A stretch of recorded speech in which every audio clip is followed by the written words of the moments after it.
Agustus 2021, kita akan menyembah Tuhan, kita akan memuji Tuhan, kita akan mendengarkan kebenaran firman Tuhan hari ini. Namun sebelumnya, Bapak Ibu, saya memberikan kesempatan, memberikan waktu untuk kita semua mengambil saat teduh sejenak di hadapan Tuhan. Kita mau bersyukur atas setiap kebaikan Tuhan, penyertaan Tuhan yang selalu nyata dalam hidup kita. Kita boleh ada sebagaimana kita ada saat ini, itu semua karena kemurahan Tuhan atas hidup kita. Jemaat Tuhan, dengarlah firman Tuhan.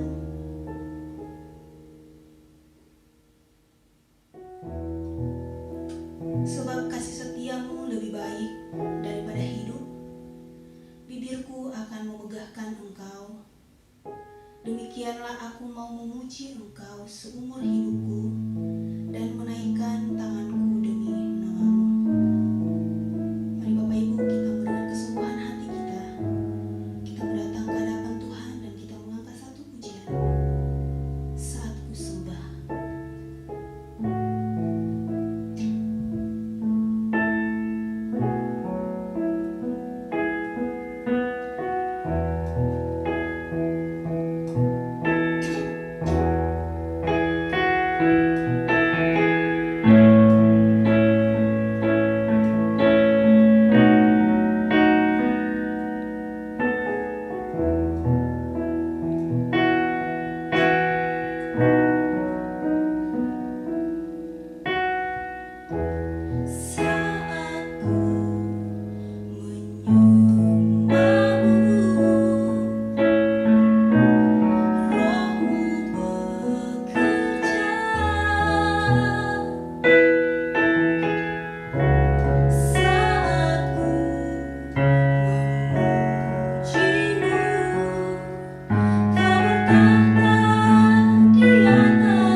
firman yang berkata, datang ke bait-Nya Tuhan.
menaikkan setiap doa syafaat kita di hadapan Tuhan, karena kita percaya hanya Tuhan satu-satunya jawaban dari setiap doa kita. Nanti doa syafaat ini akan dibawakan oleh Bapak Pendeta Yuki. Namun sebelumnya kita mau mengangkat satu pujian, Engkaulah kekuatanku.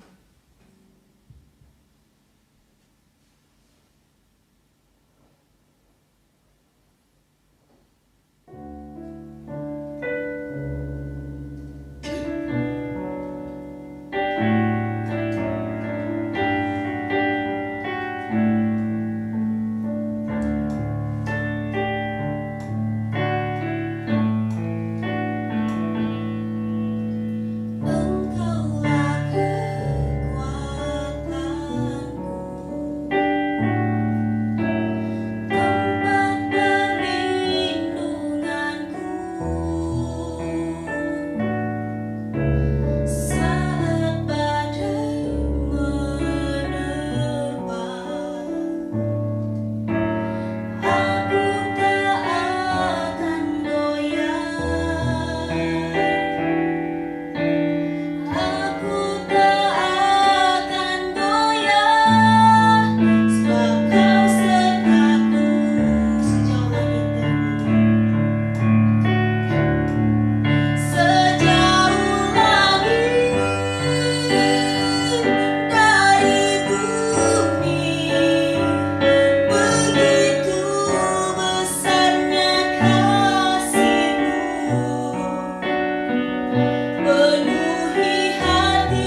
Bapak Ibu yang dikasihi Tuhan, mari kita naikkan doa syafaat kita pada Tuhan. Bapa, kami bersyukur Tuhan buat pagi hari ini. Kembali kami boleh dikumpulkan bersama di dalam ibadah kami pada pagi hari ini. Kami bersyukur atas kemurahan Tuhan yang sudah Tuhan berikan dalam kehidupan kami. Kami mau datang membawa syafaat kami kepada Tuhan. Bapa, kami tidak henti-hentinya berdoa untuk situasi dan keadaan atas negara kami dan juga kota kami. Kami berdoa supaya pandemi COVID-19 ini boleh segera berakhir. Kami rindu Tuhan, dan banyak orang juga boleh memberikan dirinya untuk segera divaksin sehingga timbul immunity herd, sehingga segalanya khususnya angka orang-orang yang terkena COVID-19 boleh segera turun dan kami boleh kembali beraktivitas seperti sedia kala. Tuhan, hamba-Mu berdoa supaya situasi bangsa kami boleh jadi lebih baik, baik itu dari sisi ekonomi, politik, dan semuanya Tuhan di tengah pandemi ini. Tuhan berikan kemurahan Tuhan atas negara kami. Kami rindu supaya pandemi ini boleh berakhir. Kami boleh kembali beraktivitas seperti sedia kala, baik kami yang bekerja, bersekolah, maupun kami bisa kembali beribadah seperti sedia kala. Hamba-Mu berdoa Tuhan untuk memimpin negara kami, Bapak Presiden Jokowi.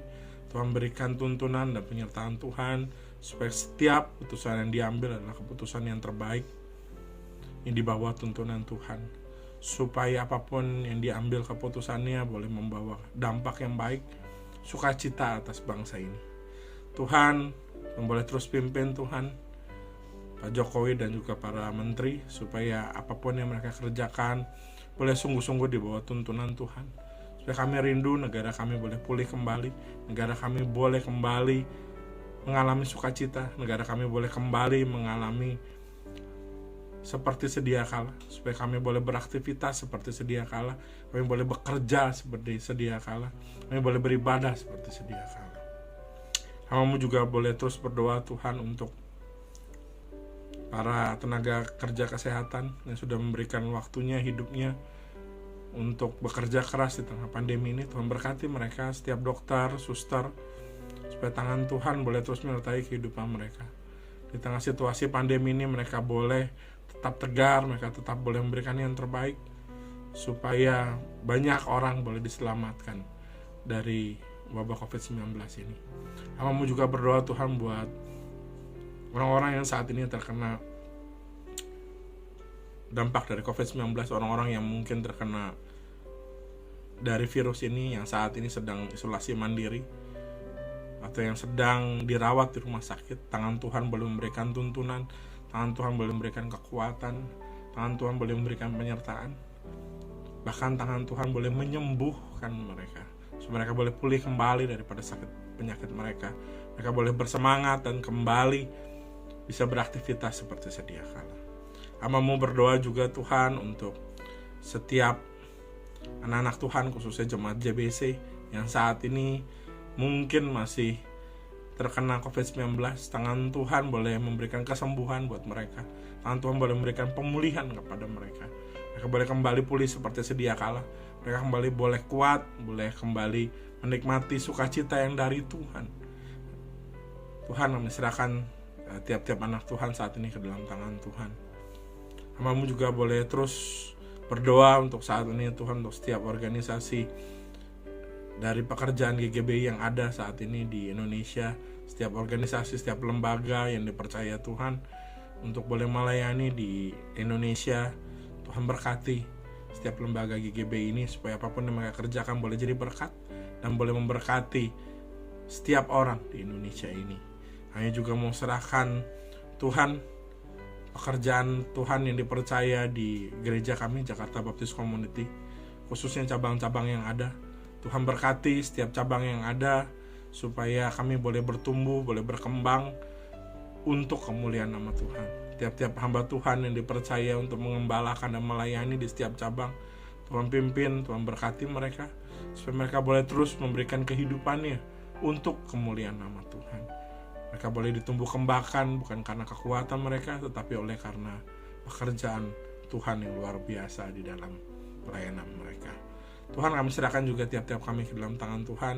Setiap anak Tuhan yang harus bekerja, yang harus beraktivitas keluar dari rumah, Tuhan jagai, Tuhan sertai, supaya dijauhkan daripada sakit penyakit khususnya COVID-19, supaya apapun yang mereka kerjakan boleh jadi berkat buat keluarga mereka. Sekali lagi Tuhan, kami serahkan tiap-tiap kami ke dalam tangan Tuhan, yang di dalam nama Tuhan Yesus, Allah kami yang hidup, kami berdoa dan mengucap syukur. Amin.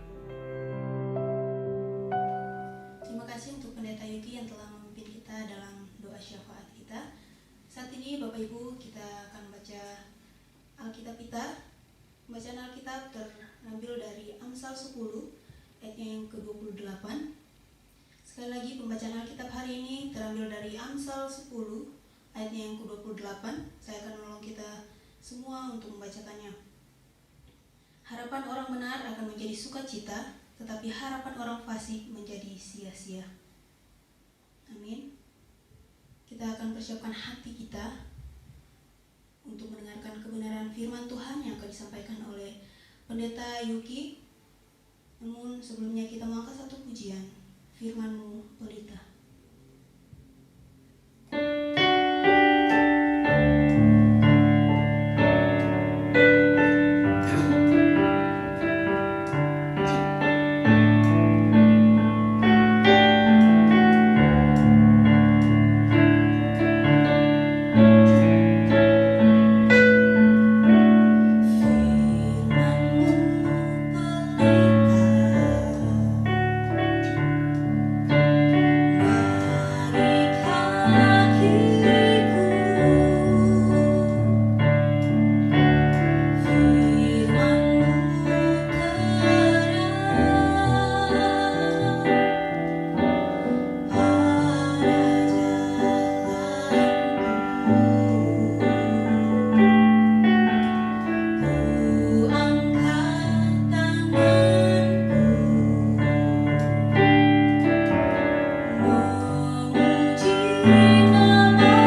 Shalom, selamat pagi jemaat yang dikasihi Tuhan. Sebentar lagi kita akan mendengarkan kebenaran firman Tuhan. Tapi sebelumnya mari kita berdoa terlebih dahulu. Bapa, kami bersyukur Tuhan buat pagi hari ini. Kami bersyukur bahwa kasih setia Tuhan begitu luar biasa dalam kehidupan kami. Kami masih boleh menikmati berkat-berkat Tuhan, bahkan diberi kesempatan untuk boleh kembali bersekutu bersama di dalam ibadah kami pada pagi hari ini. Bapak, kami mau menyerahkan kepada Tuhan pemberitaan firman Tuhan ke dalam tangan Tuhan pada pagi hari ini. Kuasai hati dan pikiran kami semua masing-masing, baik kami yang di rumah maupun hamba-Mu menyampaikan firman Tuhan. Biar hanya firman Kristus saja yang boleh disampaikan pada pagi hari ini. Merindu biarlah firman ini boleh mengubah dan boleh memperbaharui hati dan pikiran kami masing-masing, sehingga kami boleh menjadi pelaku-pelaku firman dalam kehidupan kami. Kami boleh menjadi terang dimanapun kami berada. Sekali lagi Tuhan, kami serahkan pagi hari ini ke dalam tangan Tuhan. Hanya di dalam nama Tuhan Yesus, Allah kami yang hidup, kami berdoa dan mengucap syukur. Amin. Kembali saya ucapkan selamat pagi Bapak Ibu yang dikasihi Tuhan. Mari kita buka Alkitab kita dari Amsal pasal yang ke-10 ayat yang ke-28. Ya, Amsal pasal yang ke-10 ayat yang ke-28. Demikian firman Tuhan. Harapan orang benar akan menjadi sukacita, tetapi harapan orang fasik menjadi sia-sia. Ya. Harapan orang benar akan menjadi sukacita, tetapi harapan orang fasik menjadi sia-sia. Saudara, di dalam kehidupan kita ini ada 3 elemen penting ya dalam kehidupan orang percaya yang ditulis dalam firman Tuhan, yaitu iman, pengharapan, dan juga kasih ya. Itu dapat kita lihat di 1 Tesalonika 1 ayat yang ke-3 maupun di 1 Korintus 13 ayat yang ke-13. Ya, salah satu elemen penting yang kita bahas pada pagi hari ini yaitu pengharapan ya. Pengharapan adalah penting dalam kehidupan manusia.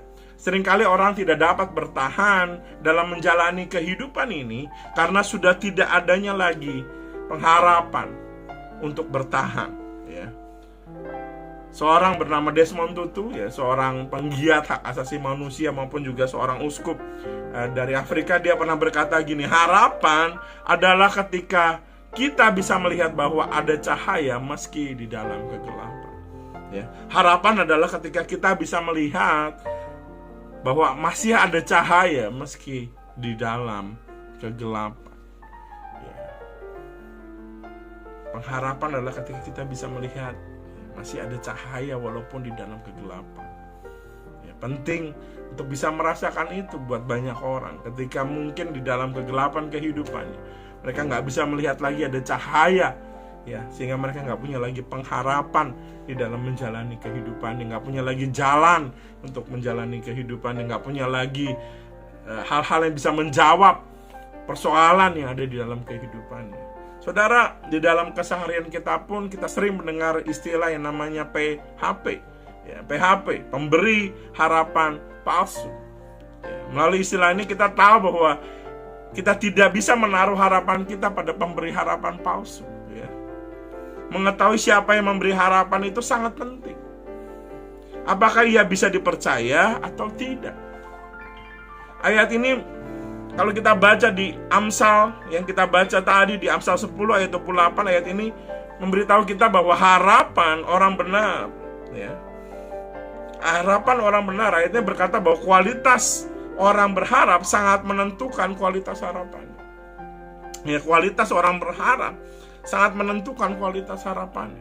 Setiap orang boleh memiliki harapan, ya, setiap orang boleh memiliki harapan, tetapi kuncinya terletak pada jenis orangnya. Alkitab berkata, harapan orang benar, berarti firman Tuhan menekankan pada orang yang benar, ya, bukan orang yang sembarangan, orang yang benar. Dikatakan orang benar akan menaruh harapannya pada Tuhan yang benar, ya, orang yang benar akan menaruh harapannya pada Tuhan yang benar. Maka hasil pengharapan itu tidak akan mengecewakan. Kalau orang benar menaruh harapannya pada Tuhan yang benar, maka hasilnya tidak akan pernah mengecewakan. Saudara, banyak orang menaruh harapannya kepada Tuhan yang salah, sehingga hidupnya tidak punya pengharapan, bahkan mengalami kehancuran. Pemazmur berkata di dalam Mazmur 62 ayat yang 6 berkata seperti ini, hanya pada Allah saja kiranya aku tenang, sebab daripadanya lah harapanku. Ya, Pemazmur di dalam Mazmurnya berkata, hanya pada Allah saja aku berharap, ya, sebab daripadanya lah harapanku. Ya, hanya kepada Allah saja, ya, bukan kepada hal-hal yang lain, tapi kepada Allah saja dia berharap. Harapan orang benar tidak meniadakan masalah, tetapi memampukan kita melewati masalah. Orang benar tidak lepas dari masalah, tetapi pengharapan orang benar memampukan dia melewati masalah dalam imannya kepada Yesus Kristus. Ya. Banyak orang yang meletakkan pengharapannya kepada harta, jabatan, pekerjaan, pengetahuan, maupun pada relationship yang mereka punya. Tapi bagaimana ketika kita dihadapkan pada masalah atau kondisi yang melebihi semua yang kita punya? Ya, seperti saat ini kita mengalami pandemi, ya, dimana kita nggak bisa menaruh harapan kita lagi kepada jabatan, pekerjaan, dan hal-hal yang lain, gitu. Bahkan pengetahuan sekalipun, ya, saudara, virus bahkan terus bermutasi, ya. Banyak orang nggak siap. Kita semua nggak siap menghadapi perubahan yang ada saat ini, situasi pandemi yang ada saat ini. Bahkan uang pun seringkali tidak bisa menjadi jawaban di dalam situasi yang seperti ini. Ya, banyak orang bisa mulai panik, putus asa, kehilangan pegangan, dan pada akhirnya jadi hopeless, ya. Mengambil keputusan untuk menyerah dan pasrah. Ya, mengambil keputusan untuk menyerah dan pasrah karena situasi. Dalam kondisi yang hopeless, ada orang-orang yang mengambil keputusan yang permanen, seperti bercerai atau bunuh diri. Untuk masalah yang sesungguhnya ada jalan keluarnya. Saudara, kepanikan, ketakutan akan situasi seperti ini bisa membuat orang mengambil keputusan permanen yang salah. Ya.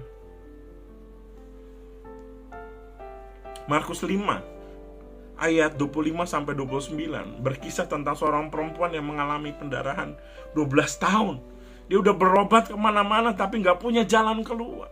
Mari kita lihat di dalam Alkitab kita di Markus 5 ayat 25-29. Markus pasal yang kelima ayat 25-29. Demikian firman Tuhan. Adalah di situ seorang perempuan yang sudah 12 tahun lamanya menderita pendarahan. Ia telah berulang-ulang diobati oleh berbagai tabib, sehingga telah dihabiskannya semua yang ada padanya. Namun sama sekali tidak ada faedahnya. Malah sebaliknya, keadaannya makin memburuk. Dia sudah mendengar berita-berita tentang Yesus. Maka di tengah-tengah orang banyak itu, ia mendekati Yesus dari belakang dan menjamah jubahnya. Sebab katanya, asal ku jamah saja jubahnya, aku akan sembuh. Seketika itu juga berhentilah pendarahannya, dan ia merasa bahwa badannya sudah sembuh dari penyakitnya. Saudara, ini kisah yang luar biasa yang mungkin kita semua sudah sering mendengar dan membacanya. Seorang perempuan yang mengalami pendarahan hebat. Dia berusaha berobat kemana-mana dan tidak ada jalan keluar. Mungkin situasi yang sama sedang Bapak Ibu Saudara alami saat ini. Penyakit atau persoalan hidup yang dialami, coba diambil jalan keluarnya, tetapi tidak menemukan jalan keluar. Sampai kita bisa datang kepada Kristus. Saudara, perempuan ini sudah melakukan segala upaya untuk mengobati penyakitnya, tapi gak ada hasil. Sehingga dia mulai kehilangan harapannya sampai dia mendengar kabar tentang Yesus. Ini luar biasa. Iman ketika dia mendengar tentang Yesus yang bisa mengobati penyakitnya, itu timbul. Dia punya pengharapan kembali ketika dia tahu ada Yesus. Saudara, kalau kita baca Roma 10 ayat 17 dikatakan iman timbul dari pendengaran dan pendengaran akan firman Kristus. Saudara, iman kita bisa timbul dari pendengaran akan firman Kristus. Ya. perlu di tengah situasi seperti ini, Anda dan saya, kita perlu terus mendengar kebenaran firman Kristus. Ya, bukan sekedar pendengaran firman yang lucu-lucu, sekedar mendengar hal-hal yang luar biasa, tetapi justru firman Kristus. Ya, imannya timbul, pengharapannya bisa timbul ketika dia mendengar tentang Kristus dan ketika dia datang kepada Kristus. Saudara, hendaklah pandangan kita semua tertuju kepada Yesus, sebab dialah yang bisa membangkitkan iman kita dan bahkan memeliharanya dari permulaan sampai kepada akhir. Ya, kita perlu memandang diri kita kepada Yesus. Ya. Iman adalah bahan dasar untuk kita bisa punya pengharapan. Ya. Pengharapan yang datangnya dari iman bukan hanya pengharapan biasa. Ya, bukan sekedar wishful thinking, bukan sekedar sekedar harapan-harapan kosong. Iman adalah dasar dari segala sesuatu yang kita harapkan dan bukti dari segala sesuatu yang tidak kita lihat. Yaitu yang dikatakan di Ibrani 11 ayat yang pertama. Ya. Iman adalah dasar dari segala sesuatu yang kita harapkan dan bukti dari segala sesuatu yang tidak kita lihat. Ya. Kita perlu menaruh iman kita, pengharapan kita kepada Kristus. Dan iman timbul dari pendengaran akan firman Kristus. Ya. Mari kita terus membiasakan hidup kita, diri kita untuk mendengar kebenaran firman Kristus, ya, supaya kita timbul iman, ya, sehingga itu membawa kita kepada pengharapan di dalam situasi-situasi yang seperti ini. Ya, kita perlu menaruh pengharapan kita kepada Kristus. Ya, uang kita, jabatan kita, apa yang kita punya nggak bisa menyelesaikan persoalan. Ya, saya mendengar kisah-kisah di mana uang tidak bisa menjawab persoalan kehidupan di tengah situasi seperti ini. Ya, punya uang belum tentu bisa masuk rumah sakit. Ya. Anda perlu punya iman, punya pengharapan kepada Kristus. Ya, di tengah situasi seperti ini, mari kita berharap kepada Kristus. Kita bersandar kepada Dia sebagai satu-satunya jawaban dan pengharapan dalam kehidupan kita. Kita gak bisa ngandalin apa-apa lagi sekarang selain kepada Dia. Ya. Di dalam kapal kehidupan ada kemungkinan kita untuk bertemu dengan ombak dan badai. Ya, mungkin saat ini Bapak Ibu sedang mengalami ombak dan badai gitu, di tengah pandemi ini. Jadi penting kita punya jangkar yang kuat dan aman agar kapal kehidupan kita tidak rusak dan hanyut. Ya, satu ayat dari Ibrani 6 ayat 19 berkata gini, pengharapan itu adalah sauh yang kuat, jangkar yang kuat dan aman bagi jiwa kita yang telah dilabuhkan sampai ke belakang tabir. Jadi kita pengharapan adalah sauh yang kuat atau jangkar yang kuat dan aman bagi jiwa kita. Pengharapan kepada Kristus adalah jangkar yang kuat bagi jiwa kita. Kita perlu menaruh pengharapan kita kepada Kristus. Di tengah situasi, kondisi seperti ini, mari taruh harapan kita kepada Kristus. Mari kita berdoa. Bapa, kami bersyukur Tuhan buat pagi hari ini. Kembali kami diingatkan untuk menaruh pengharapan kami kepada Kristus. Biarlah iman kami boleh timbul terus dari pendengaran akan firman. Boleh kami membiasakan diri kami Tuhan di situasi-situasi seperti ini, terus mendengarkan kebenaran firman Tuhan, belajar kebenaran firman Tuhan, supaya timbul iman di dalam hati kami, sehingga kami punya pengharapan di dalam Engkau. Di tengah situasi yang seperti ini Tuhan, kami tahu kami gak bisa menaruh pengharapan kami kepada uang kami, pada jabatan kami, kepada apapun yang kami punya selain kepada Kristus. Terima kasih ya Tuhan. Biarlah firman ini tidak berlalu begitu saja, tapi kami boleh menjadi pelaku-pelaku firman dalam kehidupan kami. Kuasai hati dan pikiran kami ya Bapa. Hanya dalam nama Tuhan Yesus, Allah kami yang hidup, kami berdoa dan mengucap syukur. Amin. Terima kasih Bapak Pendeta Yuki yang telah menyampaikan firman Tuhan untuk kita semua.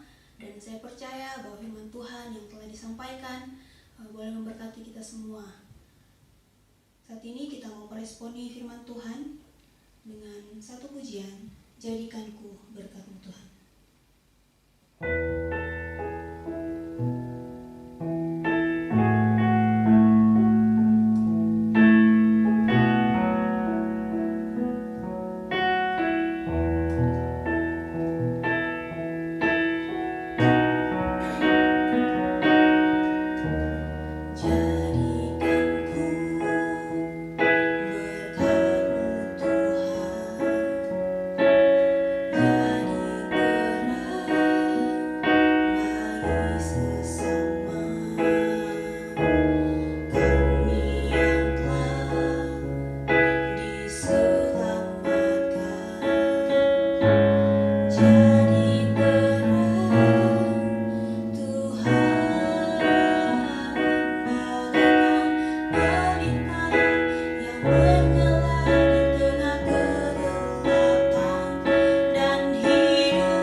Jemaat yang dikasih Tuhan, mari kita menutup ibadah kita dengan doa berkat. Mari kita berdoa.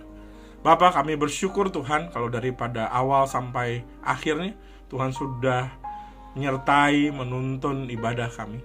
Kami bersyukur bahwa kasih setia Tuhan terus luar biasa atas kehidupan kami. Bapa, hamba-Mu berdoa untuk setiap jemaat Tuhan yang harus keluar rumah, beraktivitas untuk bekerja, atau apapun yang mereka kerjakan, biar Tuhan jagai, Tuhan sertai, jauhkan dari sakit penyakit, khususnya virus COVID-19, supaya mereka boleh beraktivitas dengan baik dan menjadi berkat buat setiap keluarga mereka. Jemaat Tuhan, mari kita arahkan pandangan kita kepada Tuhan dan terimalah berkat-berkat yang dari Tuhan. Berkat kasih karunia daripada Allah Bapa, damai sejahtera dari Tuhan Yesus Kristus, serta persekutuan Roh Kudus menyertai kita sekalian, dan sampai Maranatha Kristus datang kembali. Haleluya. Amin.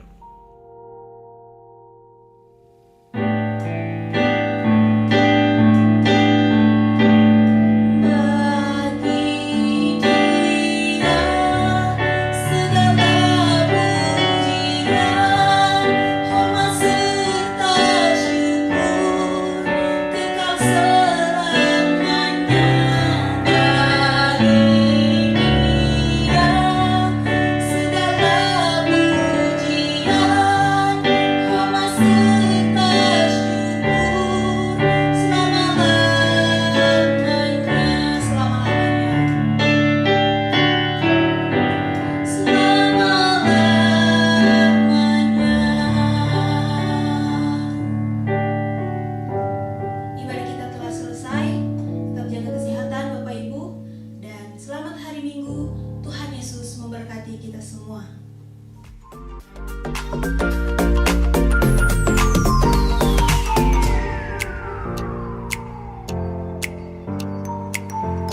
Bagi Bapak Ibu Saudara yang ingin memberikan persembahan, dapat diberikan melalui transfer bank ke rekening gereja.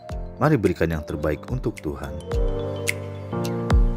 Bagi saudara yang ingin membutuhkan pelayanan khusus konseling, dapat menghubungi nomor 0811 979 5678. Tim pengembalaan gereja akan siap melayani saudara. Sekolah minggu akan diadakan via daring atau online melalui aplikasi Zoom di hari Minggu pukul 9 pagi.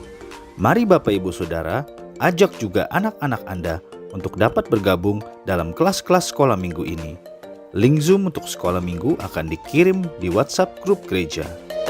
Mari bersama-sama berdoa pada hari Rabu pukul 7:30 malam dalam prayer meeting online melalui aplikasi Zoom. Link Zoom untuk meeting prayer online akan dikirim melalui WhatsApp grup gereja. Kami mengajak saudara untuk dapat bergabung dalam care group gereja online melalui aplikasi Zoom pada hari Kamis pukul 7 malam. Mari bertumbuh bersama melalui care group ini. Link Zoom untuk care group ini akan dikirim di WhatsApp grup gereja.